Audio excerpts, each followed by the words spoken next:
모든 순간 하나님을 경외하라. 모든 순간 하나님을 경외하라. 이런 제목으로 말씀을 나누도록 하겠습니다. 전도서는 모든 우리 인간의 수고와 노력이 하나님의 도우심 없이, 하나님의 간섭하심 없이 아무런 유익이 없고 헛된 것임을 말씀하고 있죠. 공부를 많이 하는 것이나 기뻐하는 것이나 일을 하는 것이나 웃음이나 모든 그 인생의 노력들이나 자신이 추구하는 어떤 것들이 하나님이 없이는 아무런 의미가 없다, 헛되다 하는 것을 지금 살펴보고 있습니다. 그런데 그래서 세상은 살 가치도 없고 그냥 헛되다, 끝, 이게 아니죠. 근데 그런 헛된, 하나님을 떠나서는 아무것도 아닌 인생 가운데 하나님이 개입하고 계시다, 이걸 말씀하고 있는 것입니다. 그래서 여러분 어제 2장 24절을 보면 이런 말씀이 있죠. 사람이 먹고 마시며 수고하는 것보다 그의 마음을 더 기쁘게 하는 것이 없나니 내가 이것도 본즉 어디서 나오냐면 하나님의 손에서 나오는 것이로다. 그냥 먹고 마시고 수고하는 것은 잠깐은 기쁠 수 있지만 영원이라는 관점에서 그냥 지나가는 겁니다. 여러분 우리가 생각을 해보면 그렇지 않습니까? 그때 참 좋았는데 참 지나고 보니 허망하다. 내가 나이가 들고 이제는 더 먹을 수도 없고 그전처럼 소화력도 좋지 않고, 그러니까 모든 게 지나가죠. 옛날에 참 그런 때가 있었지. 근데 가만히 생각하면, 인간적으로 생각하면요 굉장히 허망한 것입니다. 지나가는 거거든요. 그러니까 아무것도 아니에요. 근데 지금 전도서의 기자가 무엇을 말씀하냐면 그런 허망한 삶의 순간순간들을 하나님이 허락하셨다는 것을 말씀하고 있어요. 그래서 오늘 본문은 처음 1절부터 쭉 보시면 무슨 때 계속 나오죠. 때가 나오잖아요. 범사에 기한이 있고 천하만사에 다 때가 있다, 이런 말씀을 합니다. 이 때라는 개념이 뭡니까? 하나님이 때를 주셨다는 것이죠. 그래서 여러분 11절을 한번 보세요. 하나님이 모든 것을 지으시되 때를 따라 아름답게 하셨다. 여기 나오는 이 모든 때가 있잖아요. 지금 날 때, 죽을 때. 어떻게 보면 여러분 인간적인 생각으로는 이렇죠. 날 때는 좋은 때, 죽을 때는 나쁜 때. 심을 때는 이건 다 좋죠. 심을 때, 뽑을 때, 이렇게 해가지고 뽑아가지고 뭘 먹을 수도 있으니까. 죽일 때는 나쁜 때고 치료할 때는 좋은 때다. 이런 식으로 우리가 이분법적으로 생각할 수 있는데 그렇지 않다는 겁니다. 지금. 그러니까 모든 때 가운데 누가 지금 개입하고 계시느냐? 하나님이 그 모든 때와 함께 하신다는 거예요. 자, 11절 좀 더 볼게요. 때를 따라 아름답게 하셨고 또 사람들에게는 영원을 사모하는 마음을 주셨느니라. 이게 지나간다는 말입니다. 그런데 모든 지나가는 것 가운데에서 이 영원이라는 건 지금 하나님이거든요. 하나님의 속성이거든요. 헛된 것은 인간의 속성이거든요. 이 헛된 날들 가운데 살아가면서 무슨 일이 일어날지 내가 모르잖아요. 여러분 우리에게 어떤 일이 일어날지는 모르잖아요. 근데 이러한 우리의 일의 유한함과 연약함에 매여있는 인간이 이 때를 지나가면서 하나님, 이 때에 하나님께서 내게 주시는 것이 무엇입니까? 라고 물으며 영원하신 하나님을 우리의 삶에 초청한다는 말이에요. 영원을 사모하는 마음을 주셨어요. 이렇게까지. 이것들이 하나님 없이 그냥 즐기고 끝나고 하는 것은 아무것도 아니라는 것을 우리가 안다는 거죠. 하나님이 하시는 일에 시종을 사람으로 측량할 수 없게 하셨도다. 여러분, 왜 시종을 하나님이 측량할 수 없게 하셨느냐면요.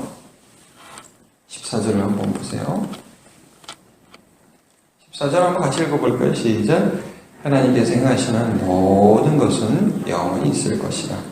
그 위에 더할 수도 없고 그것에서 덜할 수도 없나니 하나님이 이같이 행하심은 사람들이 그의 앞에서 경외하게 하려 하심인 줄을 내가 알았도다. 아멘. 원하신 하나님이 사람들에게 이럴 때는 아프게도 하시고 이럴 때는 낫게도 하셨고 이럴 때는 사랑하게 하시고 이럴 때는 헤어지게 하시고 여러 가지 일들을 허락하신다는 거예요. 근데 그 시종을 알 수 없게 하셨어요. 왜냐? 하나님을 경외하게 하려 하십니다. 여러분, 사람이 마음으로 그 길을 계획하시면 그 걸음을 인도하시는 이는 하나님이시죠. 하나님이 모든 주권을 가지고 계신 것을 알고 그 영원하신 하나님께서 나의 삶을 인도해 주시기를 바라는 마음으로 살아갈 수 있도록 하나님을 경외하도록 이 모든 때에 인간이 어떤 일이 일어날지를 모르게 하셨다는 거예요. 그리고 하나님을 의지하고 경외하면 이 헛된 것 같은 이 날들 동안에 이것들 의미 있게 하신다는 거예요. 여러분 그 바로 앞절을 한번 보세요.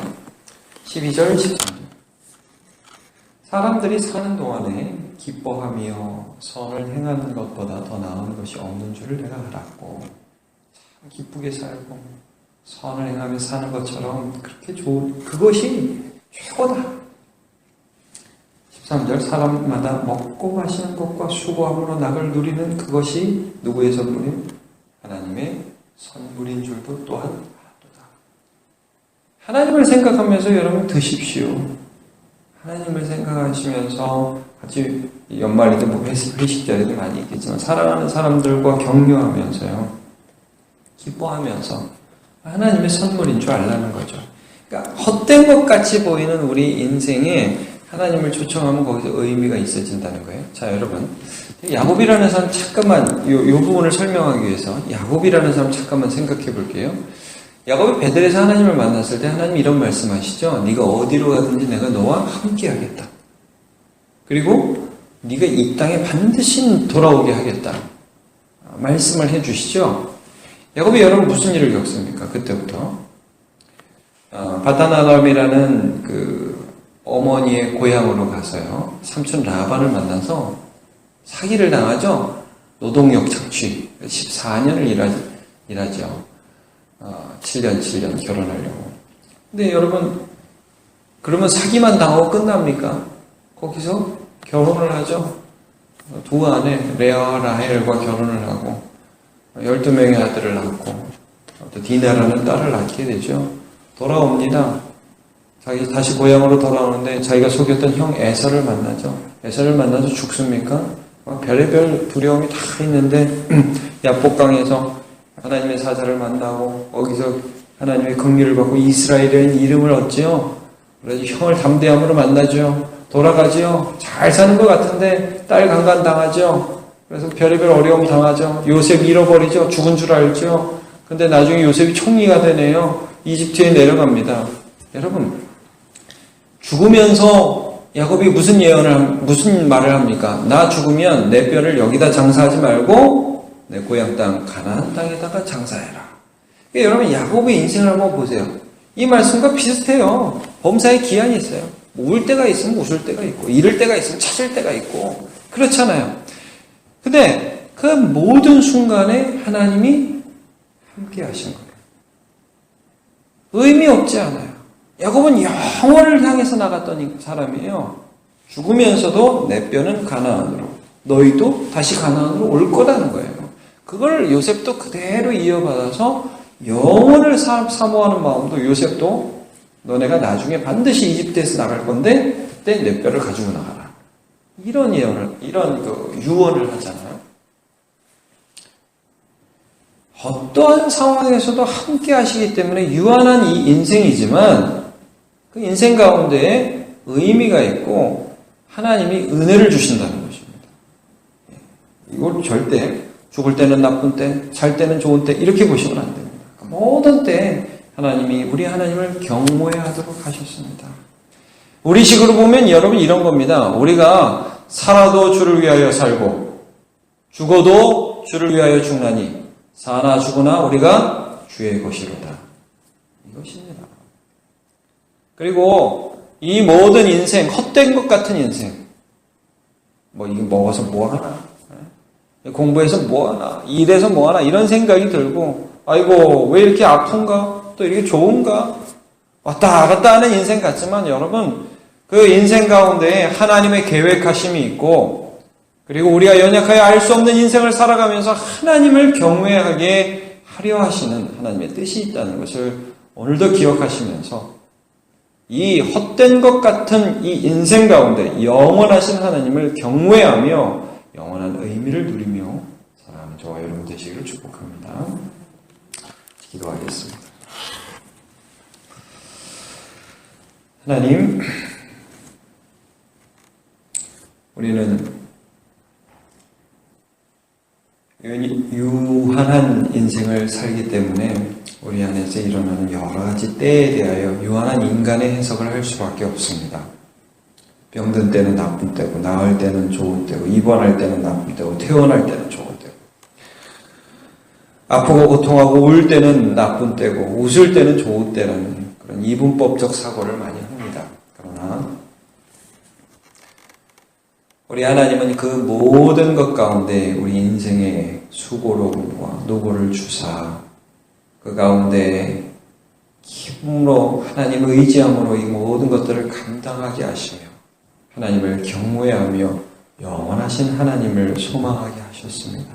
그것이 야곱의 인생이었고 아브라함의 인생이었고 여호수아의 인생이었으며 다윗의 인생이었습니다. 바울의 인생이었습니다. 그들의 인생 가운데에 헐벗고 굶주리고 아픈 때도 있고 하나님이 왕 되기도 하셨고 어떤 때는 기적을 일으켜서 병자도 낫게 하셨지만 본인은 가시에 걸려서 고통을 당하기도 했습니다만 그러나 그 어느 때에도 하나님의 은혜가 있지 않은 적이 없었습니다.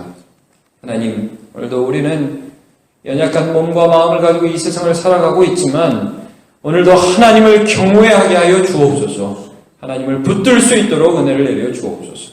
그래서 하나님이 나의 이 연약한 인생을 붙들고 가시고 하나님이 승리하시고 마침내 그의 나라에 우리를 이끌어 가시기까지 우리의 눈물을 닦아주시며 다시는 애통하는 것이나 애곡하는 것이 없는 그 나라에 우리를 이끄실 것을 믿으며 오늘 한 걸음 한 걸음 기쁘게 선을 행하며 살아갈 수 있도록 은혜 내려 주옵소서. 그렇게 하실 하나님을 찬양하며 감사하며 예수님의 이름으로 기도합니다. 아멘.